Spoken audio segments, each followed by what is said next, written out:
नमस्कार दर्शकों, Jaipur dialogue US से आपका स्वागत है। मैं हूं विभूति झा, हमेशा की तरह। और ये है आज की चर्चा हम करेंगे a very important topic. The important topic it is because of one simple fact.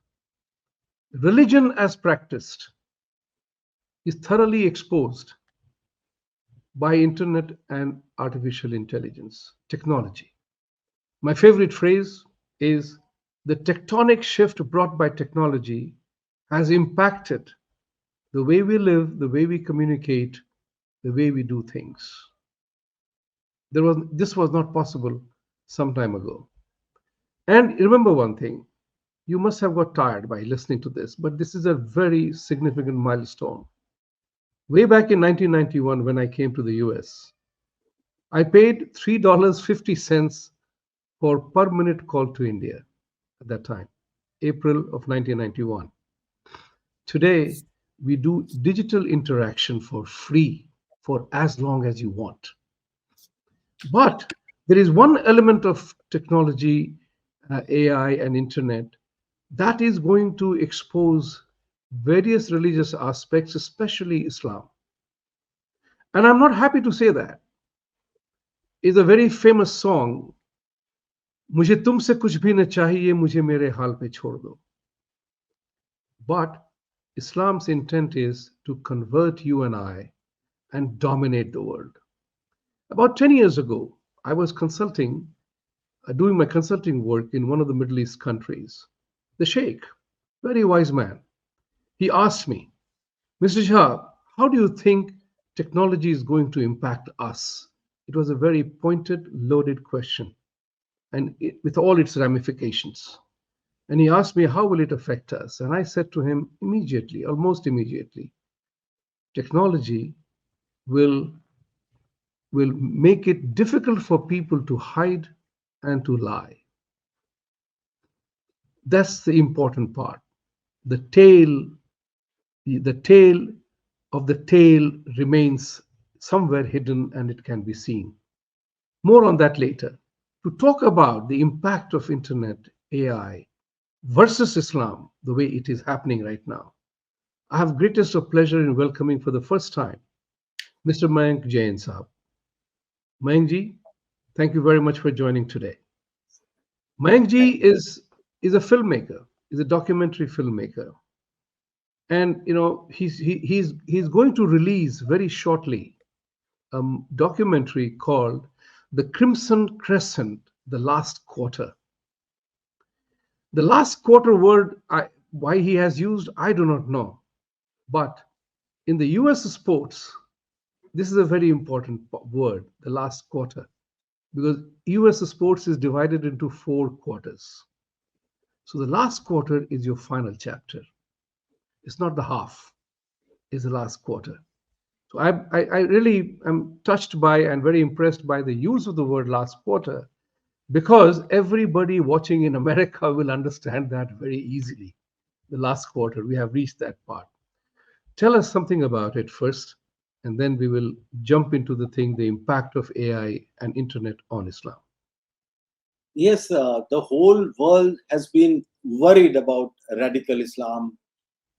Everyone has been seeing all kinds of violence, terrorism, indoctrination, all kinds of increased no-go areas, even in Europe, in America. Even in America, Rahim Kassam has shown that there are no-go areas in America. So, this kind of atmosphere created a crimson color, a bloody red color. And we know what the crescent is all about.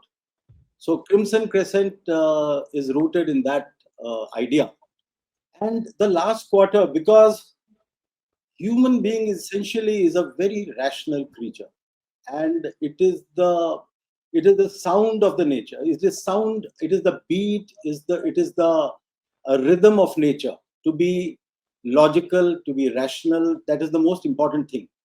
So when we are divorced from rationality, and when we border to being irrational, then the world somehow tries to come back to the shortest path of rationality. It may take a long time, but it does come to that phase of gaining rationality again.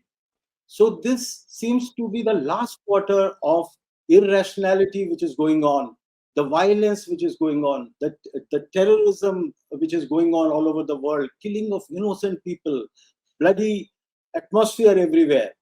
So the essential element inside the human being, the element of rationality, is now overpowering it, and it is being aided by technological tools. It was if it was the book which was published during the Renaissance period, when Christianity could fight against its irrational behavior patterns with help of the printing press, or the scientists could fight, in fact, with help of the printing press, and lots of things were published, and it was difficult to give irrational ideas to people. But now we have the internet, and not only the internet, we have AI. So information is available to you. You have privacy. You can ask questions on AI. Nobody would come to know. You would get the answers, so you're not scared of asking those questions. So a revolution is brewing up.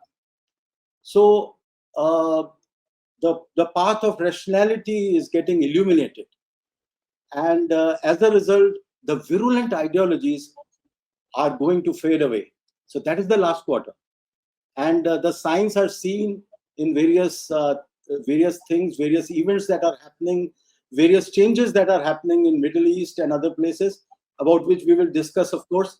So that is the reason why we call it the last quarter. That's brilliant. Does it also imply that since it is the last quarter, it will be either the end of this kind of a behavior, or they will eventually succeed in conquering you and I? If we remain in our present state of complacency, and we don't want to fight, and we don't want to be brave, so it's not this rational discourse which will save us. We have to be strong. We have to be ready to fight against evil, and we should be ready to sacrifice ourselves. If we don't have those elements inside us, then nobody can save us. So this is no substitute for bravery. It is not going to overcome our cowardice. But at some level, this phenomenon is working, and we find that there is a huge change that is happening in the ideas which are coming out of the Islamic world. These ideas are coming out from young people from Pakistan, from Saudi Arabia, from Iran.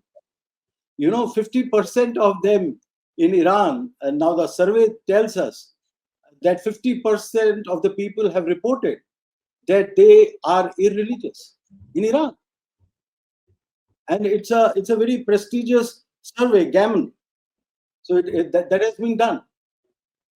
So but that is not the only thing that will save us, as you have rightly, a very nice question, I would say, because we should not become complacent because of this phenomenon of rationality and internet and AI, that now we have to do nothing, and now these things will save us. Of course, at one level this is going to happen, but simultaneously we'll have to fight. There is no substitute to bravery.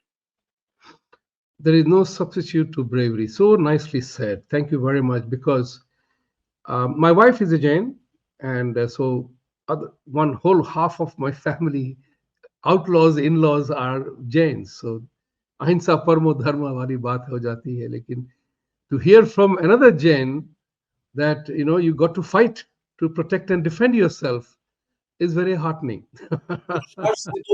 Purushar Siddhopai Granth hai. Exactly. And it talks about saving our temples, saving it from elements which will destroy our dharam. So we have to save. In that case, you can always resort to violence to save dharma. Yes, In Purusharth Se Do Pai, it has been stated that. absolutely correct. And people forget that. This is very important. That's why it is important for us to bring back the thought into the minds of people. And I say this all the time, whether you are vegetarian, vegan, Jain, Buddhist, anybody, a total ahimsa ke pujari, totally non-violent, but either you, your family, near and dear ones are attacked, you will have to be in a constant state of, you will have to rise to protect and defend them. And for that, you have to be in a constant state of readiness. That's also very important.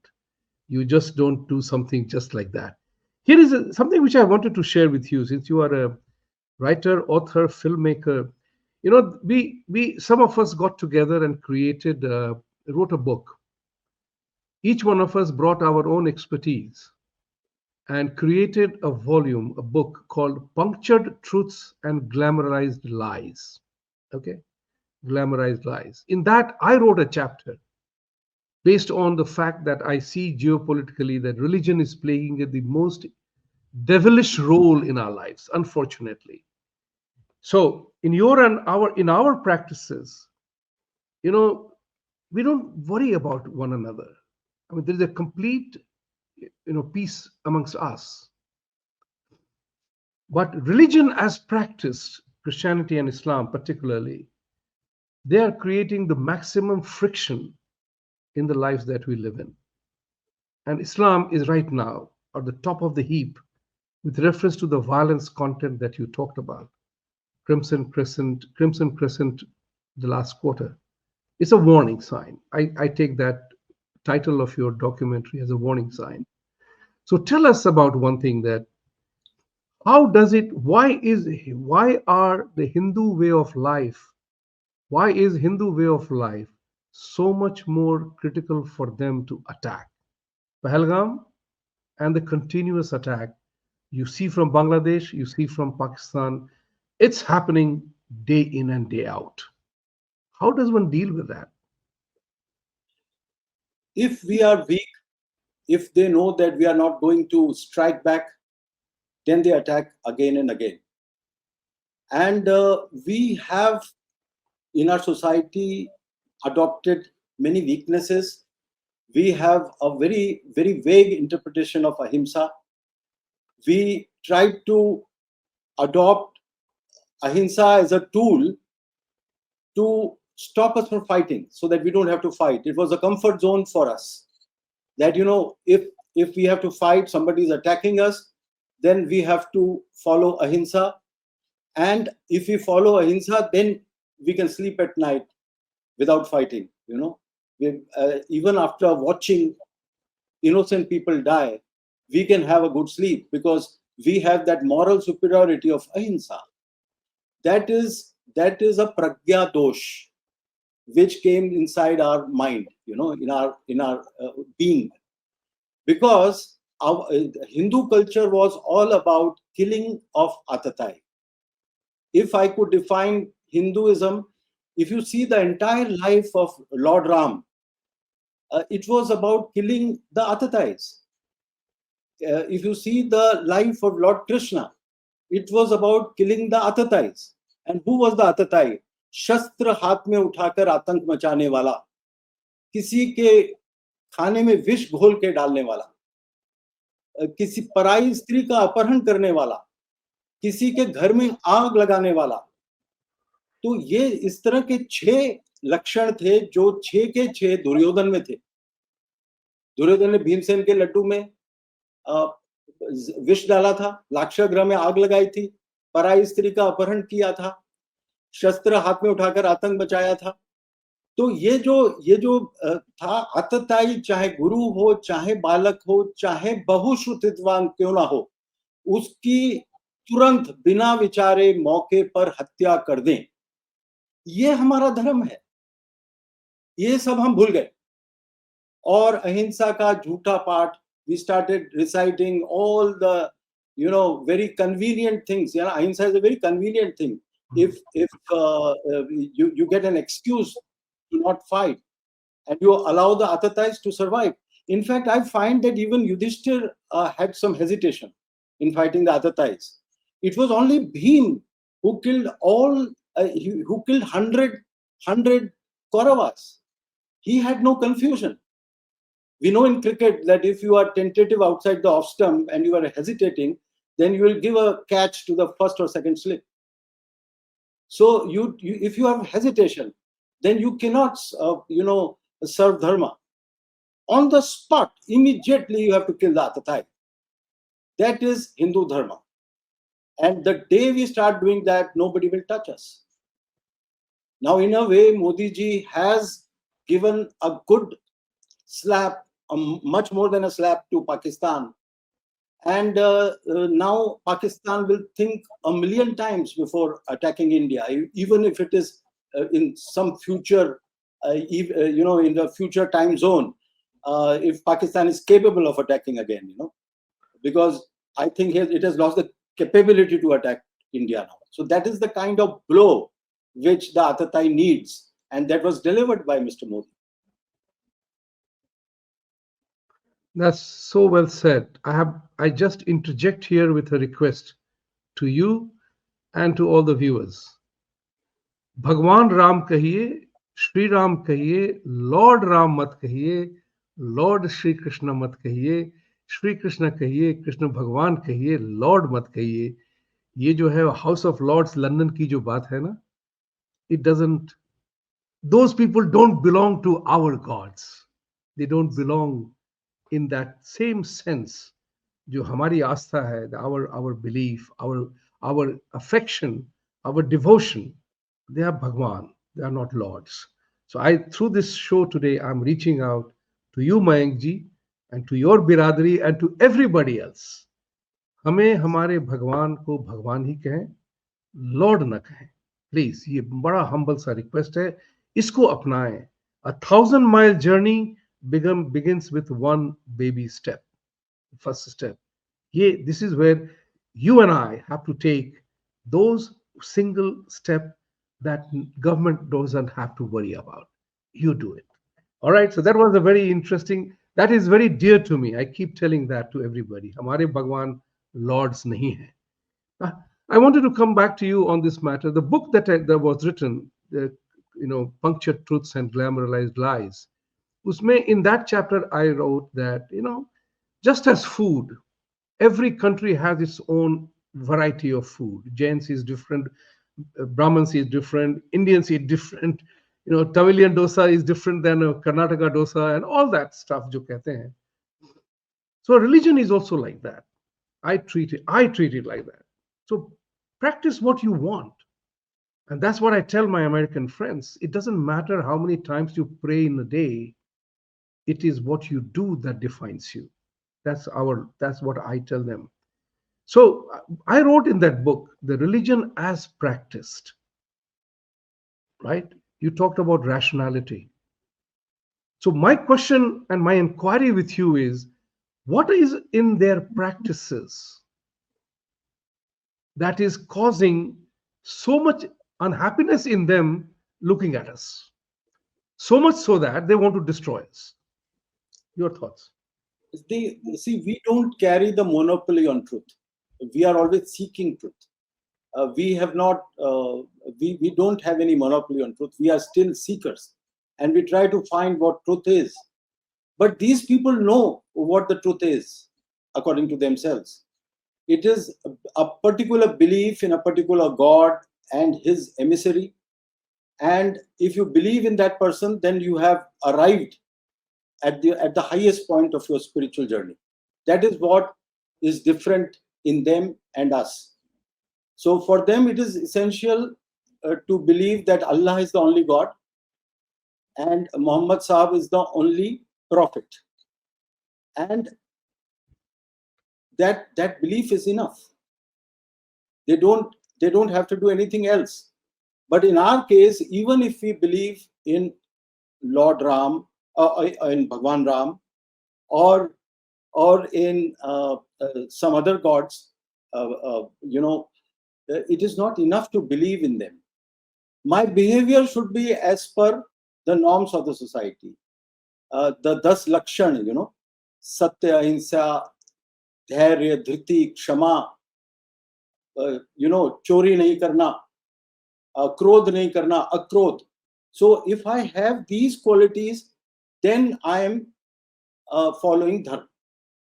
Even if I don't believe in Bhagwan, it is quite possible that you don't believe in Bhagwan. So it's fine in Hinduism.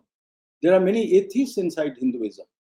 They don't believe, but their behavior can be dharmic if they follow these 10 norms, that they speak the truth, they don't steal, they don't they practice ahimsa. So all these things are important for us. Whereas there they have not only to believe in a particular god, they have to invite the non-believer, the kafir, the infidel, to convert him into their own belief system. Only then there will be salvation for that person. And they are worried about the salvation of the other guy. We are not worried about the salvation of the other guy. We are worried about our own practice of dharma. So we are not worried whether some other person is going to get moksha or not. We are only worried about his behavior, whether he is stealing, whether he is speaking the truth, whatever it is. So as per these 10 norms, that means it is just a civilized behavior of what modern constitution tells us, that you cannot steal, you cannot cause injury to others. So that is dharma. That is dharma. And in their case, they can deploy any method to convert someone to their own faith. And if he does not get converted, then they can declare jihad. So they will first invite you, dawa. We have shown it in our film, that how this entire thing of dawat, to invite somebody, please come to our religion and you will get salvation. So they give a dawa, and that is only 2-3 steps away from jihad. If you do not accept that dawat, then they can declare jihad against you. So this is an imperialistic idea. This is an aggressive idea. This is an idea which is full of intolerance of the other person. And that is why we have suffered, because we have not understood. We thought all the time that all religions are equal, all religions are same, but it is not so. So this flaw in our way of thinking resulted in that pragya dosh and pragya aparadh. And as a result, our decisions were wrong and our training was wrong. So it was Sitaram Goyal and Ram Sarup who started Voice of India. Many people before Sitaram ji and Ram Sarup ji did that. For example, Swami Dayanand Saraswati, he had examined the scriptures of Islam and Christianity in great detail, and he has written about it in the Satyat Prakash. But in our times, it is Voice of India which did a phenomenal, a great amount of work on this subject. So once we understand this, then we would know and we would understand the behavior pattern of virulent ideologies like communism, Christianity, and Islam, which do not believe in that I could get salvation in my own dharma. It is necessary for them to by force convert me to their cult so that I get salvation. So this idea has to be understood by the Hindus, because all religions are not same. And this lack of understanding has raised the costs for us everywhere, and that is why we are in deep trouble. We are in very, very deep trouble. Very, very interesting that twice you mentioned all religions are not the same. But my friend and the owner of Jaipur Dialogue in India, he wrote a book All religions are not the same. Yes. So, and that's the book that I gifted to many people, because to understand that part is very important, that not everything is same. You earlier you had mentioned, and that I'm coming to two things I'm asking you. So bear in mind. One is you said that the printing technology brought about a significant shift several hundred years ago. This it will be an equally bigger impact by AI and internet in understanding varieties of things, including Islam. And we want to make it Islam as a conversation point today, because this takes me back to the conversation I referred to you in Middle East with a sheikh, investment banker sheikh, who asked me that question. I said, how will technology impact us? And I said to him, two part I just said to him. One was that you can't hide anymore, you can't lie anymore. Number three thing, the third thing that I had told him was, now I don't need to go to a madrasa or to a preacher to understand what Islam is all about. I have the resources available to know what it is. So tell me, in that context, is that the reason why Islam is becoming even more virulent and violent? Because they think that their last quarter has arrived? Borrowing the Yes, word yes. from your thing. The impact of internet in the last 10 years has changed many equations. For example, we have data with us. Various surveys have happened. There is a Gammon survey, as we pointed out. 50% of Iranians now say that they are irreligious, and 46% in Tunisia, according to the Arab Barometer survey. 46% in Tunisia, 25% in Algeria, and 20% in Egypt. Now they write that they are not. They have taken to irreligion, and the most surprising data has come from Pew Research, and they say that in Pakistan, the support for suicide bombing has dropped from 40% to 2% in the last 10 years. Is that true? Yes, Pew Research. Since you are quoting Pew Research, if Yes, I say that visibly, I'm so happy to hear that. yes. Is that the okay? Go ahead, tell us And more. Jordan in 2005, 57% of people supported suicide bombing. Now, in 2014, it is only 15%. So there is a fall in support. So all this is happened by the information which was coming on the internet, and they had opportunity to search. Any inquisitive, rational mind could go to Google and search and find out, get articles, read about something. Even from ex-Muslims, they could get in touch with them. So all those things were happening, and you can see the programs which are coming from Pakistan. You can see the youngsters which are doing many piece to camera, and they are doing anchoring of various programs. You find that they are very skeptical about their own country, and they are asking questions there in a very big way. And the changes which we are seeing in Saudi Arabia, for example, they are very big changes. They're very big changes. I mean, Jay Smith has pointed out that 90% of hadith has been uh, uh, removed by Saudi Arabia, according to Jay Smith.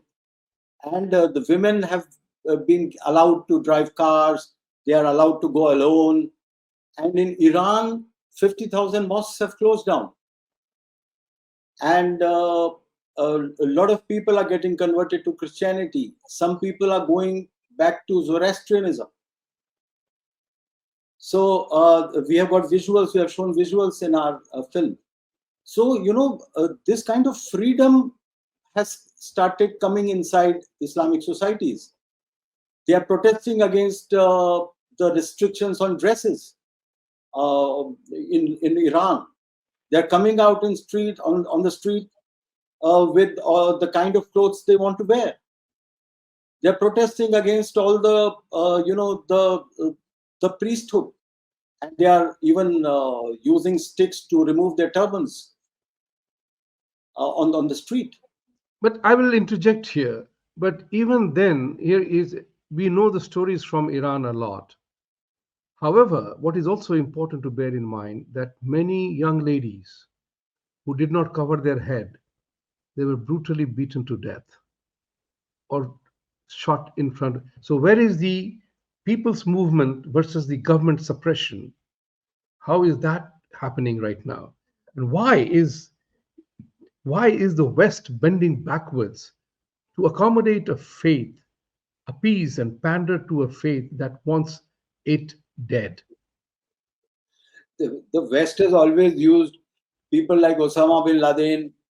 Osama bin Laden was a US ally. It was so surprising for me when 9/11 happened. The first statement of George Bush was that Pakistan is our stalwart ally in the fight against terror. And So, Islam is a religion of peace. That was another yes, one he said. Yes.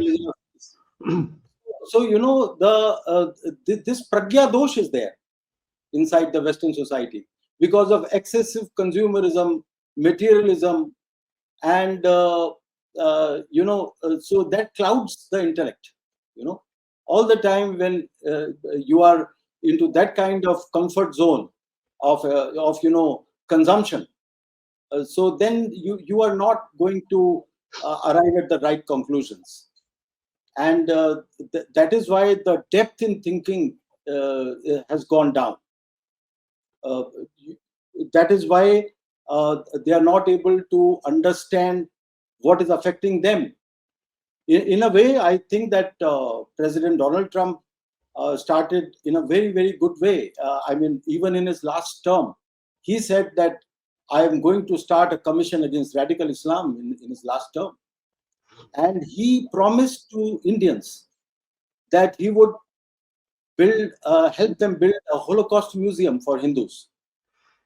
And unfortunately, today in Washington, D.C., near the Holocaust Museum, Israelis have been attacked and killed. Killed. Yes.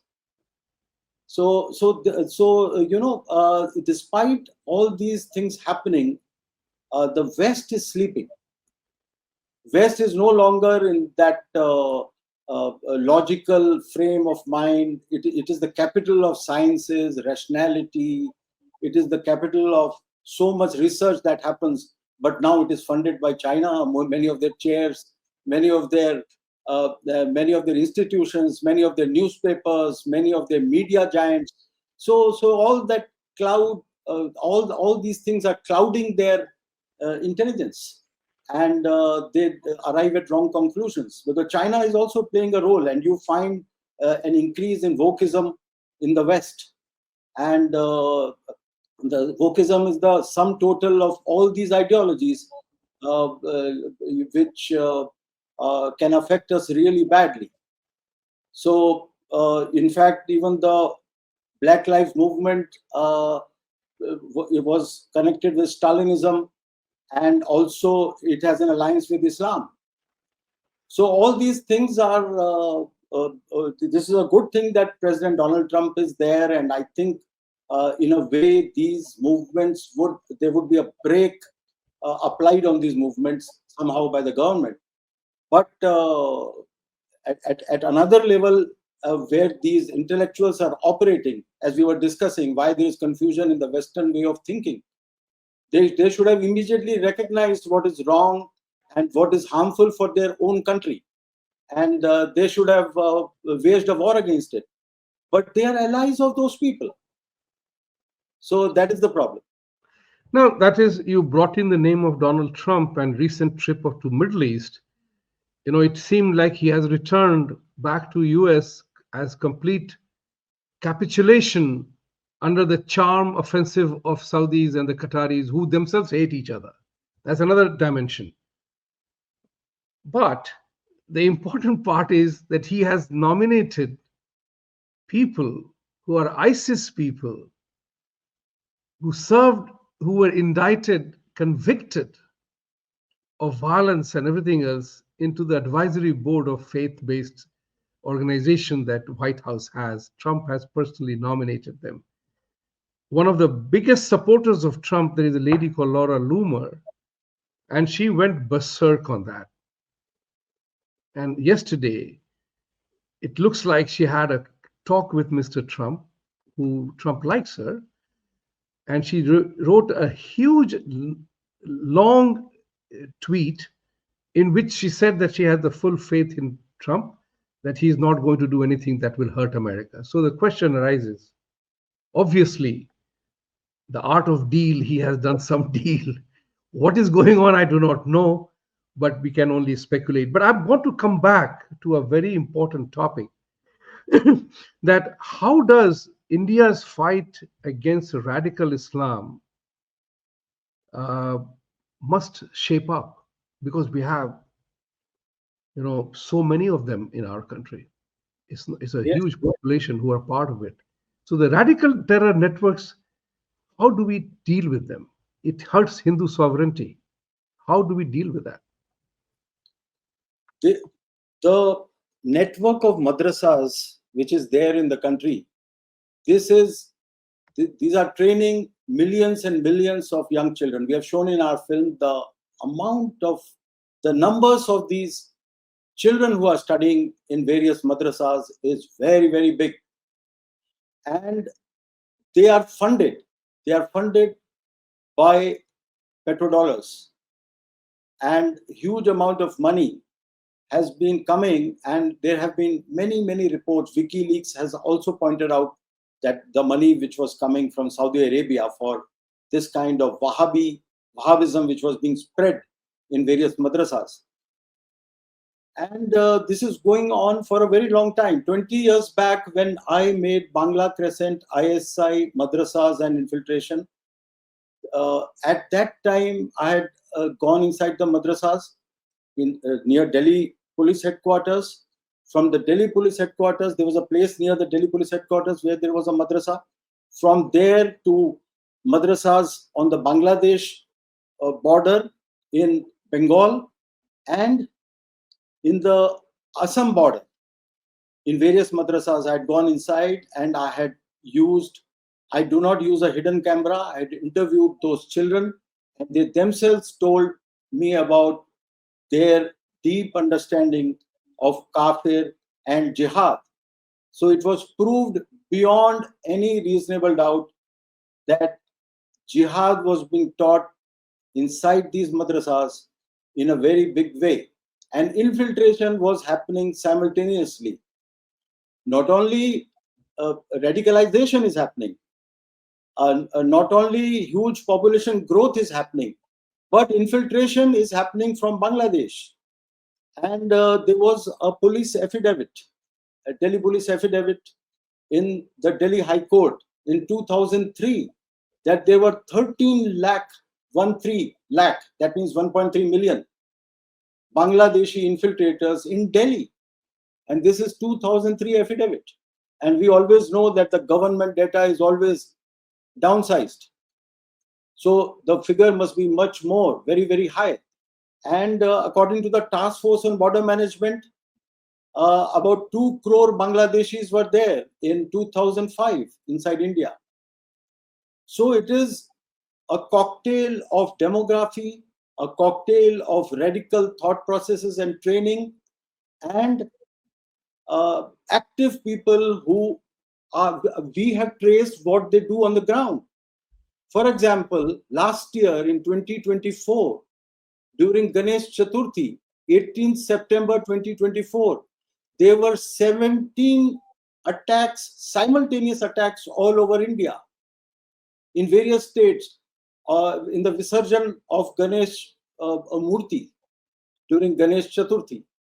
So there was huge violence all over the country. On each festival, wherever idols are worshipped or taken for, putting them in the river, their Visarjan, there we find idols being attacked.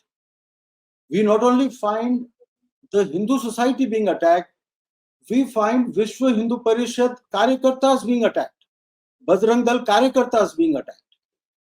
So, so these boys who are coming out of these madrasas are told about their duty to destroy the idols.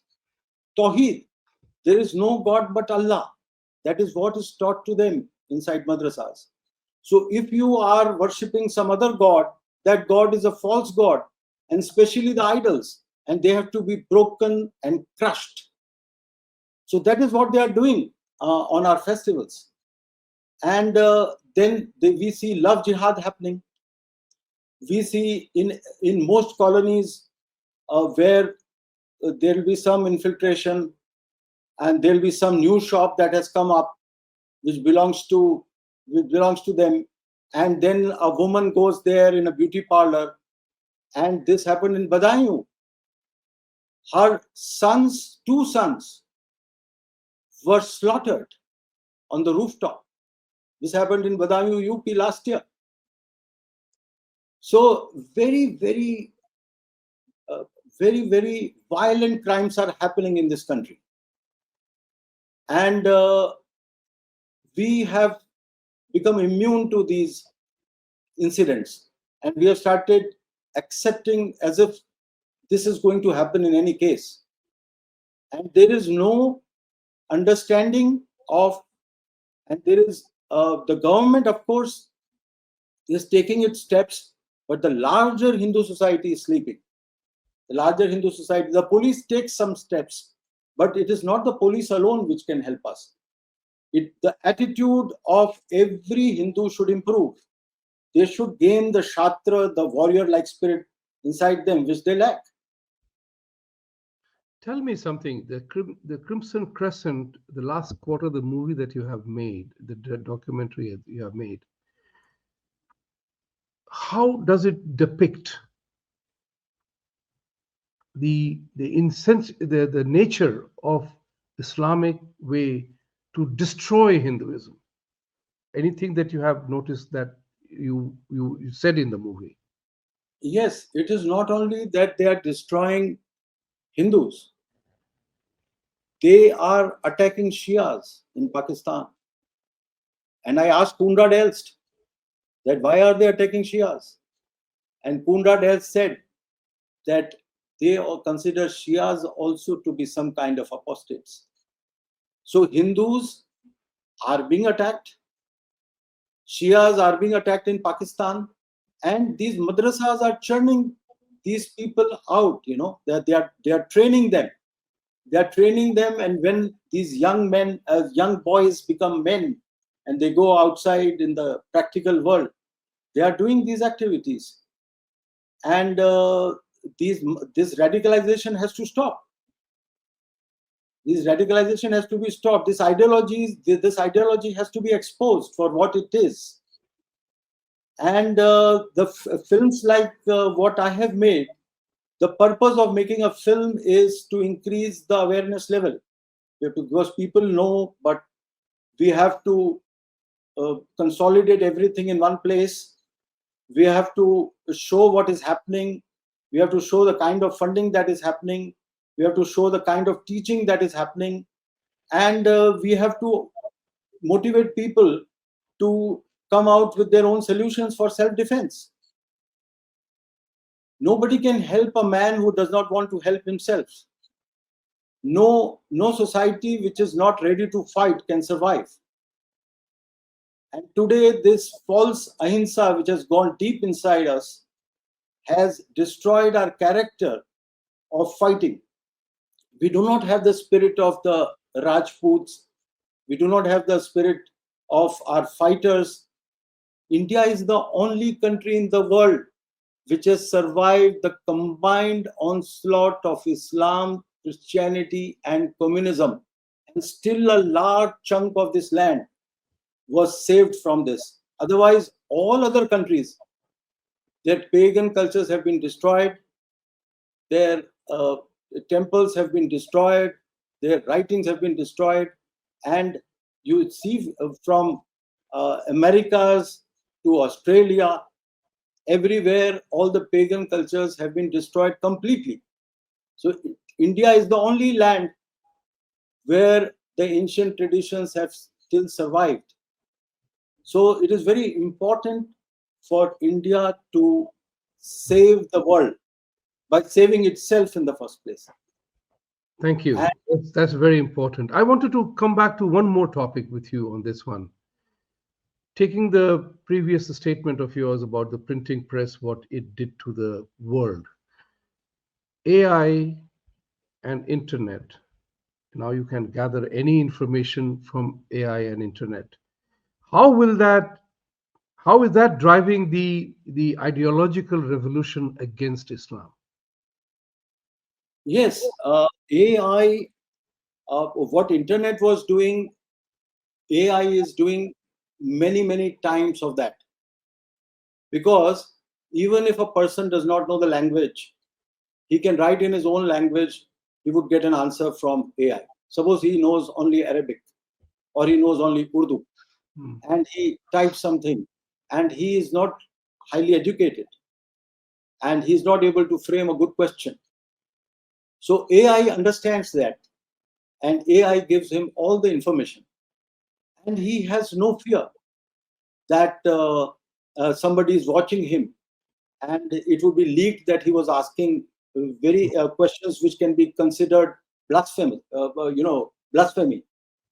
He is ready to ask those questions because he would not be caught asking these wrong questions about his holy books. So these boys, they are searching on the net, you know, and a lot of data was coming in this last 10 years of internet revolution, in which Reddit has some 450,000 people there who are criticizing Islam. And then there were some other groups, there were some other YouTube channels, you know which belong to ex-Muslims, and we find millions of views of those YouTube channels. So the lot of percolation of these ideas which are challenging the theocratic stranglehold which Islam has over its own society.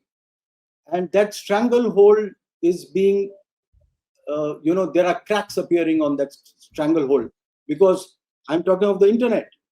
And they say that about 15 million people have come out of their Islamic mode. Even if they are seen as practicing Muslims, deep inside they have understood, and they are surviving as they are ex-Muslims, but they are maybe living in their society.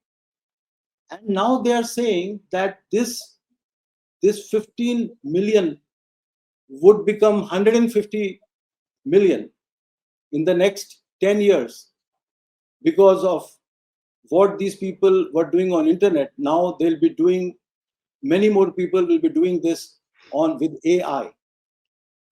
And there the language barrier is also not there. There the information is coming at a faster pace. There they can get a summary of 300 websites, or they can get a summary of what is being said on Twitter, and they will get an entire summary. So you can imagine the great amount of knowledge which can come to these youngsters, and so these are very, very big seeds, seeds of a revolution. And uh, may happen on its own. It could be a bloodless revolution, because when these ideas convince human beings, then they do very big things. Once the ideas go inside and they are convinced about that idea becomes very powerful. So I think a very good hope is there.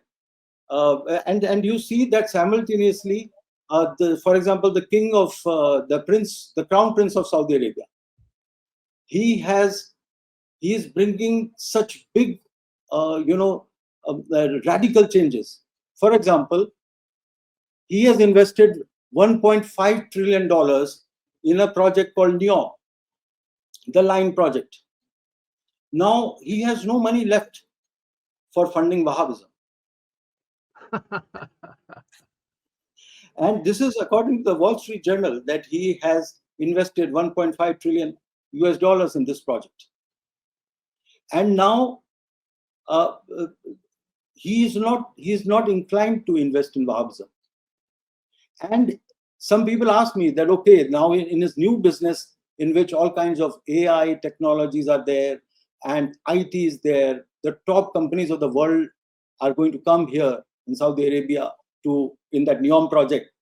So now they will be able to earn money again. So that money can also go to Wahhabism. But I was told that this is all audited by international auditors. It's not as easy to take out money as you did in the petrodollar scenario.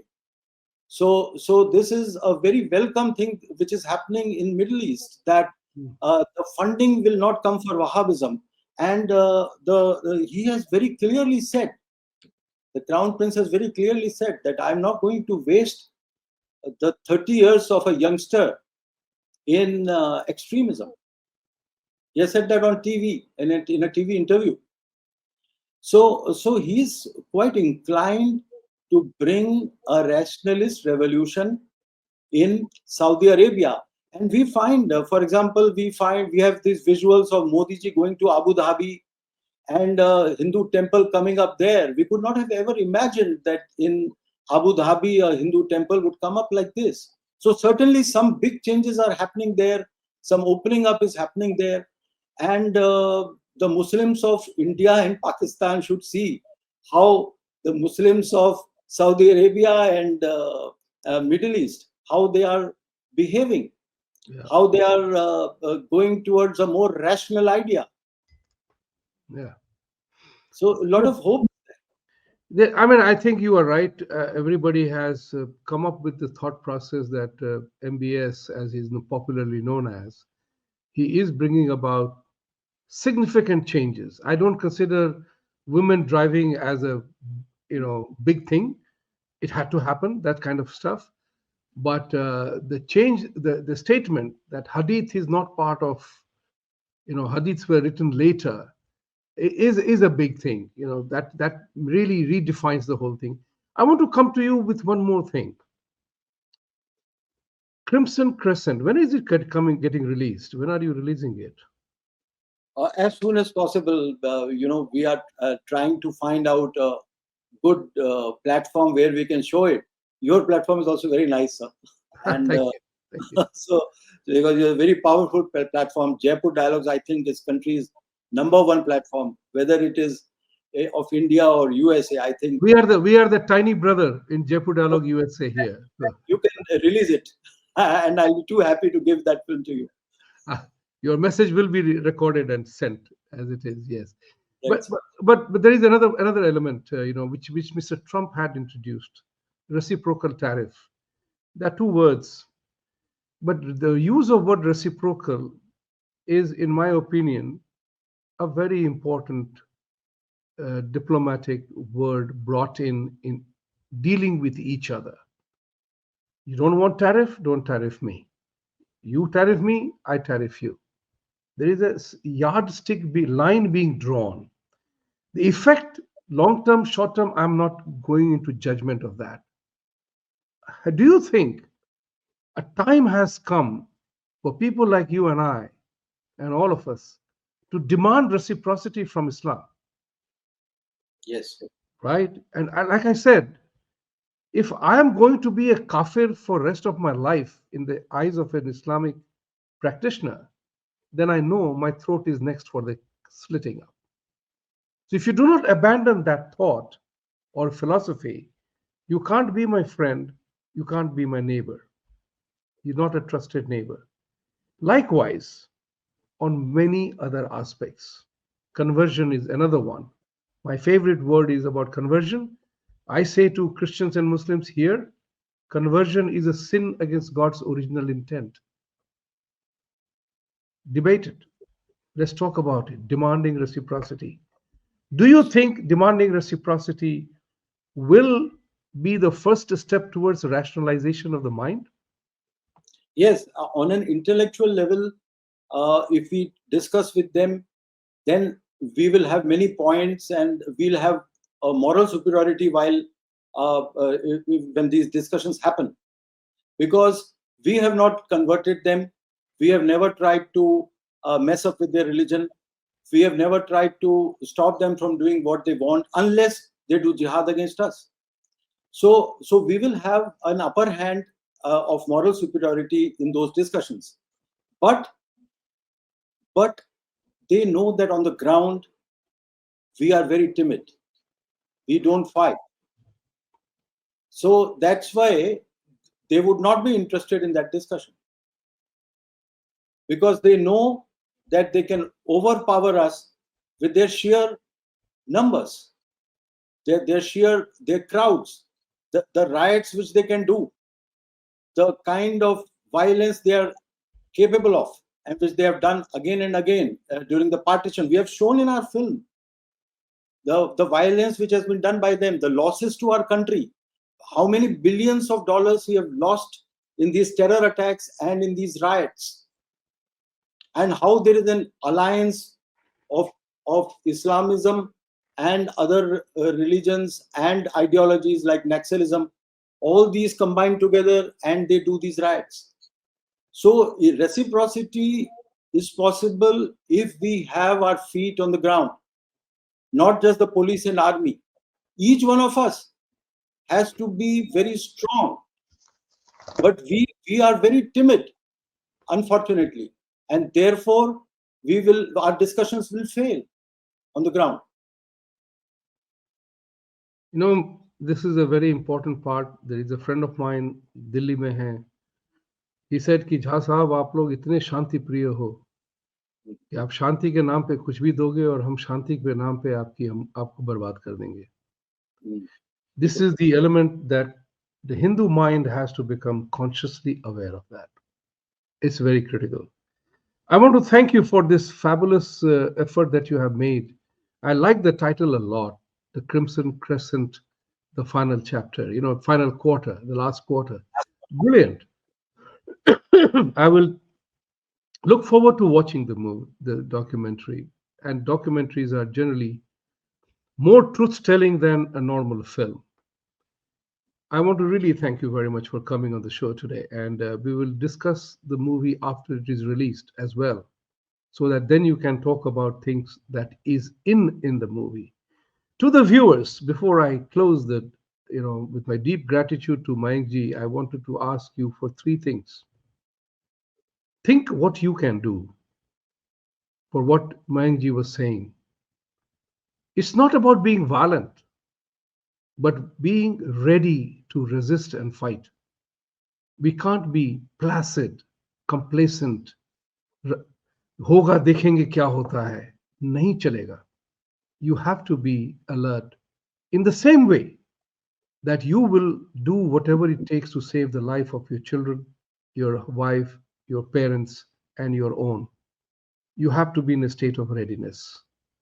And this readiness comes because you have to be practicing it. You can't overnight get up, pick up a sword or a gun and say that I'm ready to fight, I'm ready to do karate. Martial arts, you have to commit your time towards that. Final word to you. Begin the big change with a very baby small step. Our Bhagwans are Bhagwans, they are not lords. Never ever do that. Our murtis are murtis, they are not idols. So even in your normal conversation, don't say idols, say murti.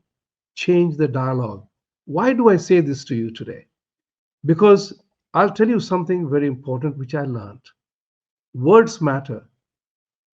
Words change minds, and minds move mountains. You know that. That's what I believe in. If you want to move the mountain, you can't dig under the mountain. But you understand the phrase that I'm talking about. So, with this part, I would like to say thank you very much for watching today. Thank you, Mayank ji, for being here. And I always end my show with your request, to a request to you. Stand up for Satyamev Jayate.